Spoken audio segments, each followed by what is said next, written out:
जय जय रघुवीर समर्थ. समर्थ आज आपल्याला नवविधा भक्ती याच्यावर निरूपण सांगतात. त्यातील दशक चौथा नवविधा भक्ती आणि समास दुसरा कीर्तन भक्ती. समर्थ सांगतात की श्रोती भगवचन पुसले ते नवविधा प्रकारे बोलिले, त्यात प्रथम श्रवण निरूपले दुसरे कीर्तन ऐका. प्रथम समाशास्त्र आपल्याला समर्थांनी श्रवण भक्ती याच्यावर निरूपण दिले. आता कीर्तन भक्ती याच्यावर समर्थ आपल्याला निरूपण सांगतात. सगुण हरिकथा करावी, सगुण हरिकथा करावी, भगवत कीर्ती वाढवावी, अखंड वैखरी वधवावी यथायोग्य. समर्थ सांगतात की भगवंताच्या सगुण चरित्राचे वर्णन करावे, भगवंताच्या सगुण चरित्राचे वर्णन करावे. नित्य हरिकथा करावी, भगवंताच्या कीर्तीचे वर्णन करावे व ती वाढवावी. आपल्या वैखरी व वाणीचा अखंड यथायोग्य उपयोग करून भगवत गुण वर्णन करून भगवत गुण वर्णन त्या आपल्या वैखरीकडून करून घ्यावे. म्हणून समर्थ म्हणतात की आपली वैखरी, आपल्या वैखरीनेच आपलं पापही वाढतं आणि पुण्यही वाढतं. आणि म्हणून समर्थ म्हणतात की कानातून खारट पाणी येते, डोळ्यातून खारट पाणी येते, नाकातून खारट पाणी येते, तोंड एकच घोडाचं जर आहे त्यातून गोड पाणीच बाहेर येऊ द्या असं समर्थ आपल्याला इथे सांगतात. समर्थ म्हणतात की पूर्ण देहाची पुण्याई आणि पाप या वैखरीनच होते. म्हणून समर्थ म्हणतात की काय बोलावे काय बोलू नये, कसं बोलावं काय बोलावं हे आपल्या वैखरीनं आपण ठरवावे. समर्थ म्हणतात की वैखरी उत्तमाची दिलेली आहे तर त्या वैखरीने उत्तम आणि गोड शब्दच बाहेर पडू द्या. इतरांना आधार देणारे, इतरांना सुख देणारे, इतरांना समाधान देणारे, इतरांना शांती देणारे शब्दच बाहेर पडू द्या असं समर्थ आपल्याला इथे सांगतात. समर्थ म्हणतात की जसं फळामध्ये आंबा हा राजा आहे, तसा फळामध्ये आंबा हा राजा आहे, तसा आपल्या देहामध्ये जीभ हे आपल्या देहाची राज्य करते, आपल्या देहावर राज्य करते. आणि म्हणूनच या जिभेने या वैखरीनं काय बोलावे काय बोलू नये हे आपण ठरवावे. आणि म्हणून समर्थ म्हणतात की आपल्या देहाची पुण्याई पण या वैखरीनेच वाढते आणि या देहाची पाप ही या वैखरीनेच वाढते असं समर्थ आपल्याला इथे सांगतात. समर्थ म्हणतात की बहुत करावे पाठांतर, कंठी धरावे ग्रंथांतर, भगवत कथा निरंतर करीत जावे. समर्थ म्हणतात की खूप पाठांतर करावे, खूप ग्रंथाचा अभ्यास करून त्यातील सारांश घ्यावा, त्यातील सारांश घ्यावा. काय कथा सांगितल्या आहेत त्या समजावून घ्याव्यात आणि त्या कथा इतरांना सांगावेत आणि सकळ जणांशी शहाणे करून सोडावे. आपल्याला जे ज्ञान आहे ते इतरांना सांगत जावे, तरच आपल्या ज्ञानामध्ये वाढ होणार आहे आणि तरच आपल्या उत्तम कर्मामध्ये वाढ होणार आहे असं समर्थ आपल्याला इथे सांगतात. समर्थ म्हणतात की आपुलिया सुख स्वार्थी केलीची करावे हरिकथा, हरिकथेविन सर्वता राहूच नये. समर्थ म्हणतात की स्वतःचे हित साधायचे असेल तर हरिकथेविना राहूच नये. समर्थ म्हणतात की स्वतःचे हित साधायचे असेल तर हरिकथेविना राहूच नये. मनुष्य जन्मी सार्थक लावून घ्यावा, भगवत प्राप्ती करून घेण्यासाठी पुन्हा पुन्हा हरिकथा करावी आणि त्याशिवाय कधीच राहू नये असं समर्थ आपल्याला इथे सांगतात. समर्थ म्हणतात की दोन टाइम आपल्याला भूक लागते म्हणून आपण जेवण करतो, आपण जेवण करतो. एक टाइम जरी जेवलं नाही तर आपल्याला त्रास होतो. तसं समर्थ म्हणतात की भगवंताची कीर्ती, भगवंताचं नामस्मरण ही आपल्याला 2 टाइम करता आलं पाहिजे. जसा वेळ मिळेल तसा आपल्याला अखंड कीर्तन भजन नामस्मरण हे करता आलं पाहिजे असं समर्थ आपल्याला ते सांगतात. समर्थ म्हणतात की नित्य नवा हव्यास धरावा, साक्षेप अत्यंताची करावा, हरि कीर्तन भगवा ब्रह्म गोळा अवघा.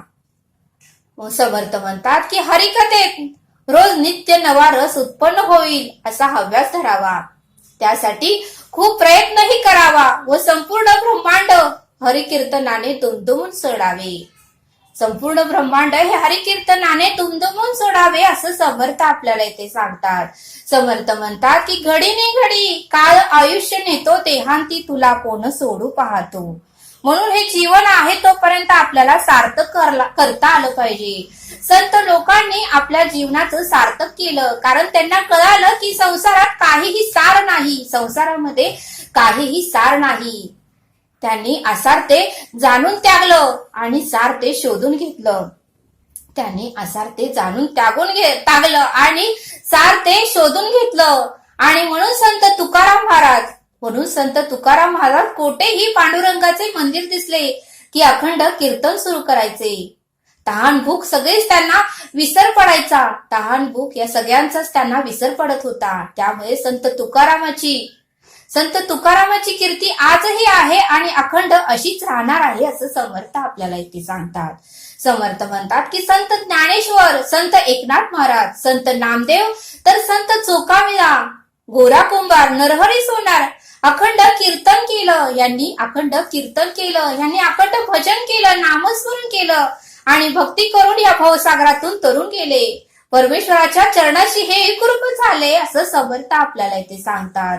आणि म्हणून समर्थ म्हणतात की संत जनाबाई, संत मीराबाई, संत मीराबाई, वेणाताई, कानुपात्रा अखंड परमेश्वराचे गुण आणि नामस्मरण आणि परब्रह्माची सेवा करून ते या परमेश्वराच्या चरणाशी एकरूप झाले. त्यांना सार काय तो कळाला. जीवन हे नश्वर आहे, कधी ना कधी तरी नष्ट होणार, कधी ना कधी तर या चेहऱ्यावर सुरकुत्या येणार, कधी ना कधी तर केस पांढरे होणार, आपला देह हळूहळू जीर्ण होत जाणार हे त्यांनी जाणलं होतं. आणि अखंड भगवंताचे कीर्तन नामस्मरण करून त्यांनी त्यांच्या देहाचं सार्थक केलं. आणि म्हणून समर्थ म्हणतात की आपल्या देहाचंही आपल्याला सार्थक करता आलं पाहिजे. जोपर्यंत आपण आहे, जोपर्यंत आपलं जीवन आहे तोपर्यंत या जीवनाचं आपल्याला सार्थक करता आलं पाहिजे असं समर्थ आपल्याला इथे सांगतात.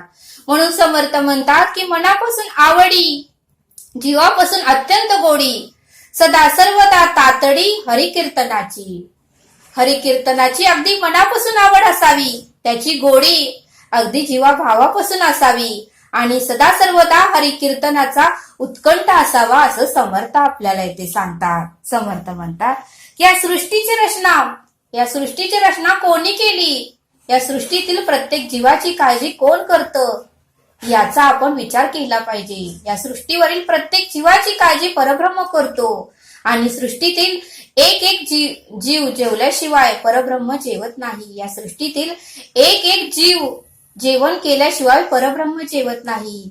एवढी काळजी परब्रह्म या सृष्टीची करतो. आणि म्हणून समर्थ म्हणतात की या सृष्टीची रचना कोणी केली आणि सृष्टीतील प्रत्येक जीवाची काळजी कोण करतो याचाही आपण थोडा विचार केला पाहिजे. म्हणून समर्थ म्हणतात की अखंड कीर्तन भजन व नामस्मरण केल्यामुळे आपल्याला सात्विक विचार येतात, उत्तमाचे परमेश्वराचे विचार येतात, परमेश्वराला आवडेल अशी कर्म या देहाकडून घडतात. आणि म्हणून अखंड वेळ मिळाल्यावर इतरांना परमेश्वराच्या अद्भुत लीला सांगाव्यात. अखंड वेळ मिळाल्यावर इतरांना परमेश्वराच्या अद्भुत लीला सांगाव्यात, कथा सांगाव्यात, इतरांचे मन प्रसन्न करावे व इतरांना ज्ञान द्यावे असं समर्थ आपल्याला इथे सांगतात. समर्थ म्हणतात की भगवंतास कीर्तन प्रिय, कीर्तन समाधानी होय, बहुत जनासी उपाय हरिकीर्तने कलयुगी.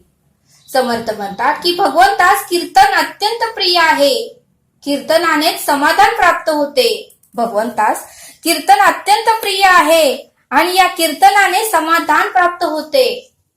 आणि श्रोता व वक्ता यांना समाधान देऊन बहु समाजाचाही उद्धार होण्याकरता कलियुगात हरिकीर्तन हाच उत्तम उपाय आहे. या कलियुगामध्ये हरिकीर्तन हाच उत्तम उपाय आहे. आणि म्हणून समर्थ म्हणतात की सदा सर्वदा योग तुझा घडावा आणि अखंड वेळ मिळाल्यावर त्या भगवंताचं कीर्तन आपल्याकडून झालं पाहिजे असं समर्थ आपल्याला इथे सांगतात.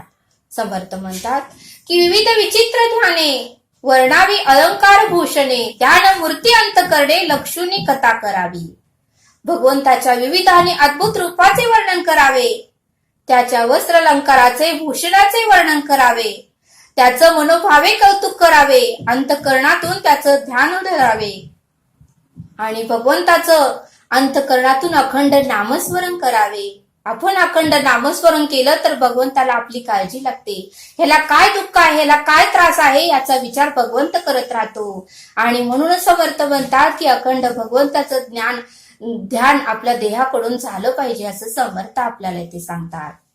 यश कीर्ती प्रताप महिमा, यश कीर्ती प्रताप महिमा आवडी वर्णावा परमात्मा, जेणे भगवत भक्ताचा आत्मा संतुष्ट होय.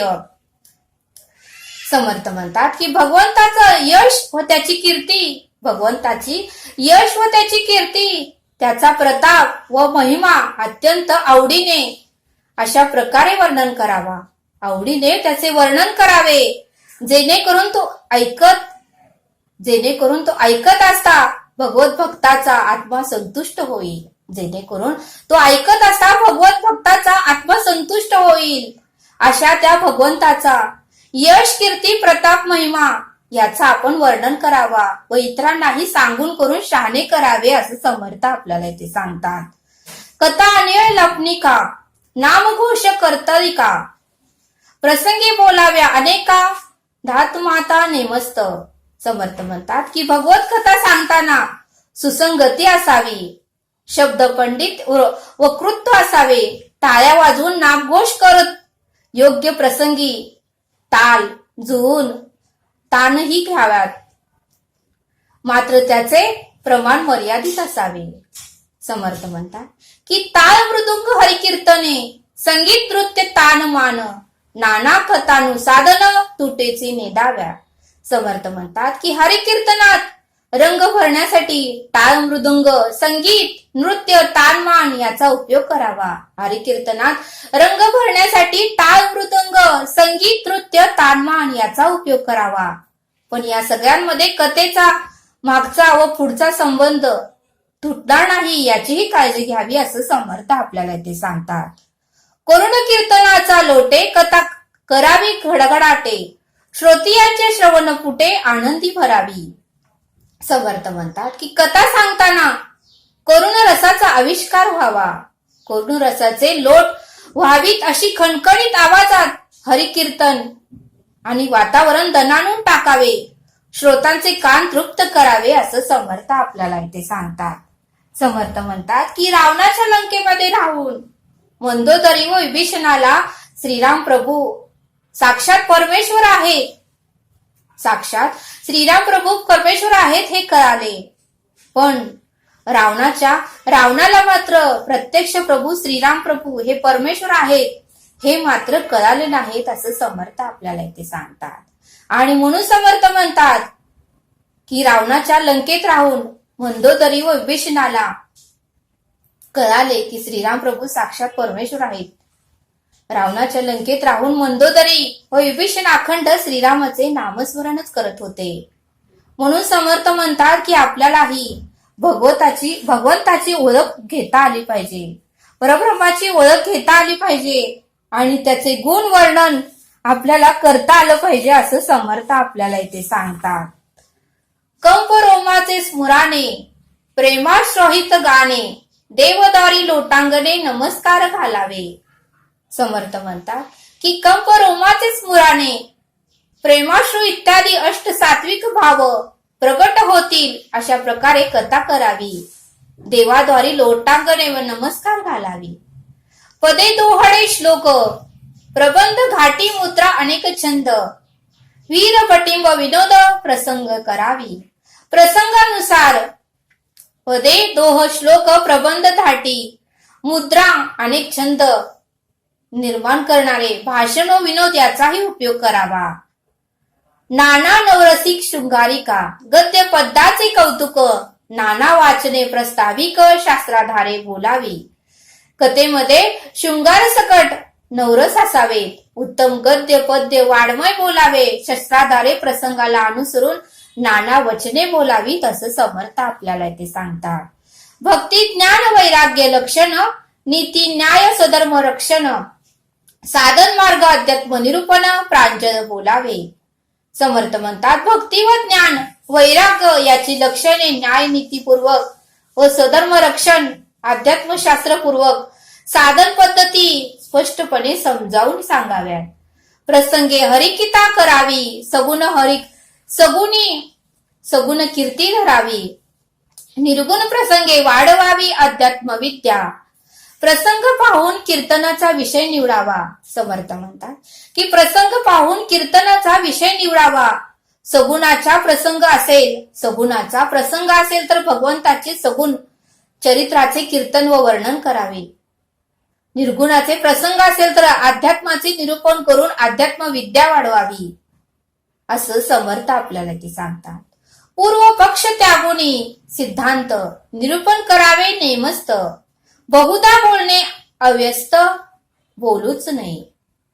बहुधा बोलणे अव्यस्त बोलूच नाही. प्रथम पूर्व पक्ष त्यागून नंतर सिद्धांत निरूपण नेमस्तपणे म्हणजे यथायोग्य रीतीने करावे.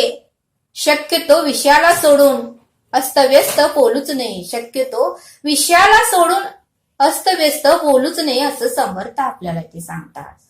करावे वेद पारायणे सांगावे जनासी पुराणे. माया ब्रह्मीच विवरणे साकल्य वदावे.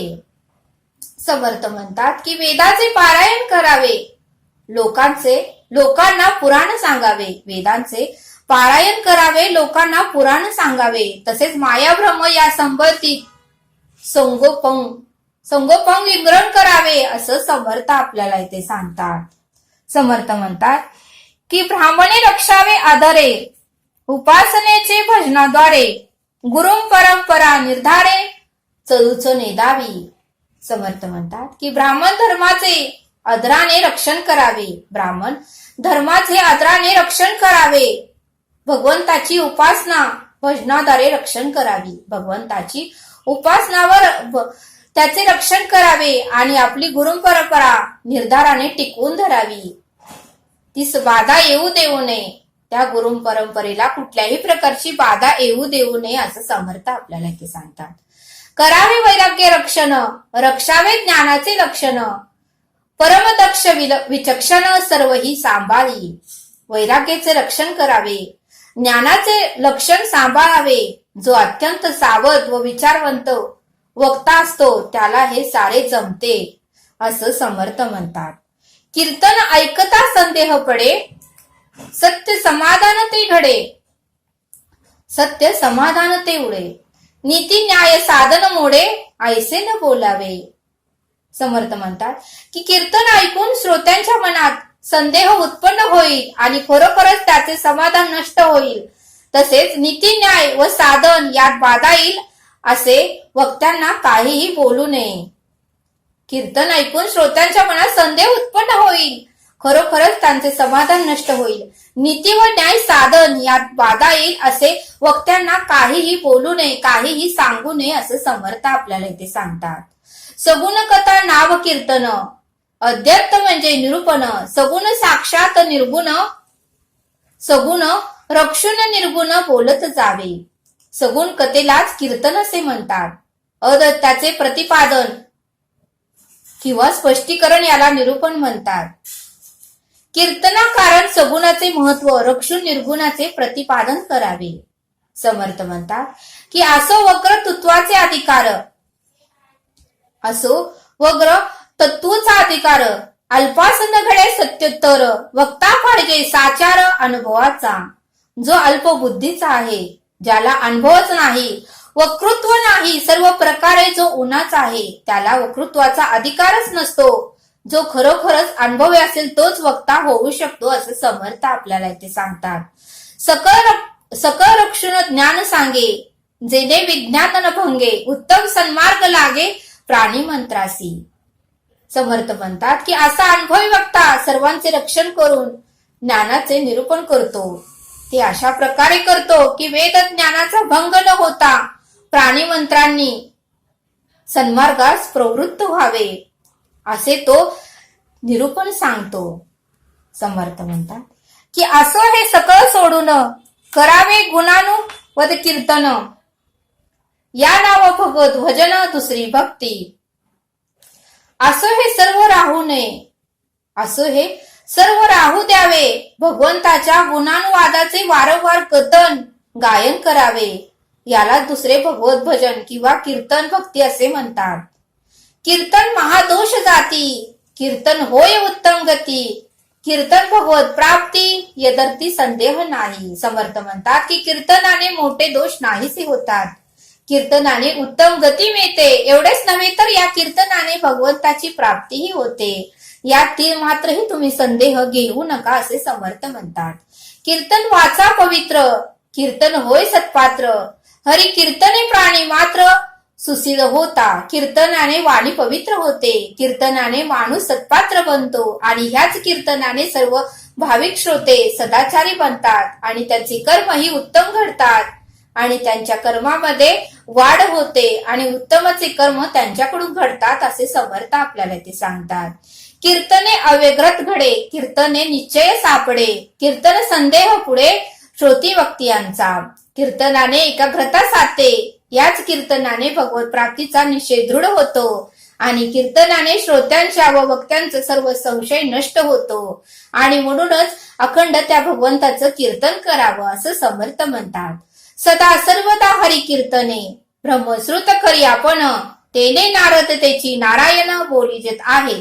ब्रह्मदेवाचे पुत्र देवर्षी नारद सदा सर्वदा हरिकीर्तन करीत असतात, म्हणूनच लोक त्यांना नारायण रूप असे म्हणतात. म्हणून कीर्तनाचा अगाध महिमा, कीर्तन संतोष परमात्मा, सकळ तीर्थ आणि जगत्मा हरी कीर्तने वसे. म्हणून कीर्तनाचा महिमा अवर्णीय आहे, कारण कीर्तनाने परमात्माचा आनंद होतो, किंबहुना सर्व तीर्थ आणि भगवत कीर्तनात प्रत्यक्ष राहतात आणि म्हणून अखंड त्या भगवंताचं कीर्तन आपल्या या देहाकडून घडलं पाहिजे असं समर्थ असे आपल्याला ते सांगतात. समर्थ म्हणतात की जसे आपण रोज जेवण करतो, एक दिवसही जेवण केलं नाही तर आपल्याला त्रास होतो, तसे समर्थ म्हणतात की रोज थोडे श्रवण, थोडं तरी नामस्मरण आपण केलं पाहिजे, तरच आपल्या कर्मामध्ये, आपल्या विचारामध्ये आणि आपल्या बुद्धीमध्ये, आपल्या ज्ञानामध्ये वाढ होणार आहे असं समर्थ आपल्याला ते सांगतात. समर्थ म्हणतात की गाडी जर महिनाभर धुतली नाही तर गाडीवर किती घाण बसलेली असते. गाडी जर महिनाभर धुतली नाही तर गाडीवर किती घाण बसलेली असते.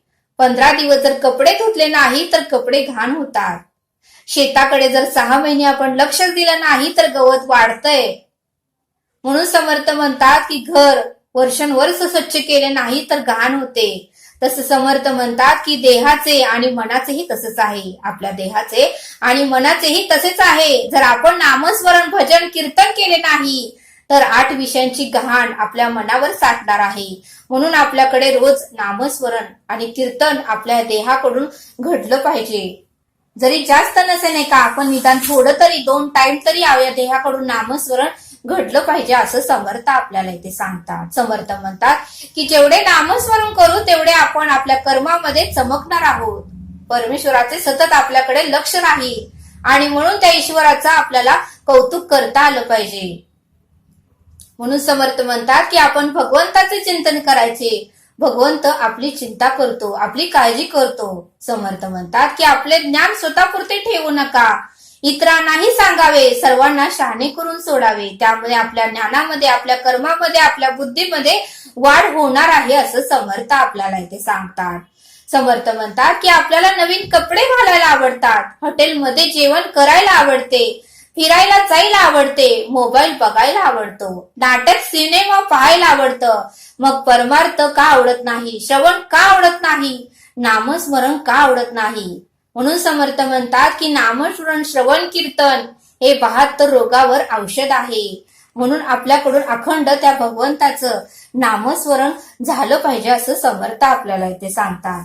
समर्थ आपल्याला एक श्लोक सांगतात, नको वीट मानू रघुनायकाचा, अति आदरे बोली जे रामवाचा, नवेचे मुखी सापडे रे पुकाचा, करी घोष त्या जानकी वल्लभाचा. या श्लोकाचा अर्थ समर्थ सांगतात की रघुनायकाचा नामस्मरणाचा तू कंटाळ करू नकोस. मुखाने अत्यंत आदराने आणि भक्तिभावाने श्रीरामांचेच नाम घे. राम नाम विनामूल्य असून वाचेने सहज बोलता येते. राम नामाने रामाची सजासजी भेट होते. हृदयातील राम आपसुक हाती घेतो. म्हणूनच त्या जानकी वल्लभाचा नामाचा आनंदाने घोष आपल्या देहाकडून झालं पाहिजे, असा या श्लोकाचा अर्थ समर्थांनी आपल्याला इथे सांगितला. तरी आता आपण येथेच थांबूया. या चॅनलवर जर तुम्ही नवीन असाल तर या चॅनलला सबस्क्राईब करा, व्हिडिओला लाईक करा. भेटूया पुढील भागात. नवरात्रणाच्या व घटस्थापनेच्या सर्वांना हार्दिक शुभेच्छा. जय सद्गुरू.